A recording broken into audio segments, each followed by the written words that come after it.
আবু জেহেল আর একটা থাপ্পড় দিছে। কেউ দেখে নাই, কিন্তু দেখেছে আবু জেহেলের বাড়ির কাজের বুয়া ওসাইলা। তখনও সে কালেমা পড়ে নাই। বেলালের মতো একজন বান্দি ছিল আবু জেহেলের বাড়ির ওসাইলা।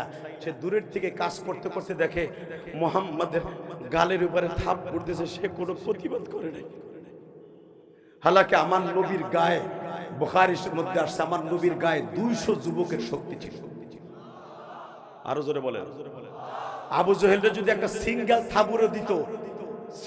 থাবুরও দিত, বেঈমান 10টা পোল্ট্রি খাইত।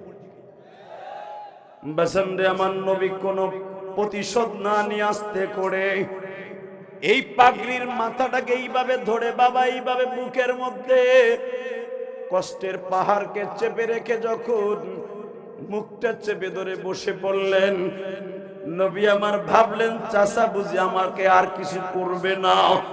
বাজানরে বেঈমানের মাজার মধ্যে চামড়ার একটা চাবুক ছিল, এই চাবুকটা বের করে নবীর পিঠের উপরে বাড়ি দিতে গেছে। বাবা নবী আমার ঘাটটা সরাবার সঙ্গে সঙ্গে নবীর এই কানের কণ্ঠায় চাবুকের বাড়িটা লেগে গেছে। হে বাজান, আমার নবী এত সুন্দর গো, আমার নবীর শরীরটা এতই নরম, ফেটে যখন রক্তগুলো প্রবাহিত হচ্ছে, আবু জেহেলের বান্দি উসাইলা বহুত দূর থেকে দেখছে। ওই বান্দিটা মুখের মধ্যে কাপড় দিয়া কান্দে আর কয়, বেঈমান রে, আমি তোর বাড়ি কাজ আর করিবা না করি, অন্যায় ভাবে এই মানুষটারে তোর বাড়ির সামনে পাই অপমান করলি। যদি এই মানুষটার বিচার আমি উৎপার কাছে যাই, উৎপার তোর পক্ষে কথা বলবে। সাহেবার কাছে গেলে স্বরাষ্ট্রমন্ত্রী সাহেবা, ও তোর পক্ষে বিচার করবে। উৎপার ছেলে ওলীদ পররাষ্ট্রমন্ত্রী, তুই প্রধানমন্ত্রী সহ কেউ মুহাম্মাদের পক্ষে কথা বলবে না। কেউ সাক্ষীও নাই, আমি সাক্ষী। কার কাছে গেলে সঠিক বিচার পাবো গো?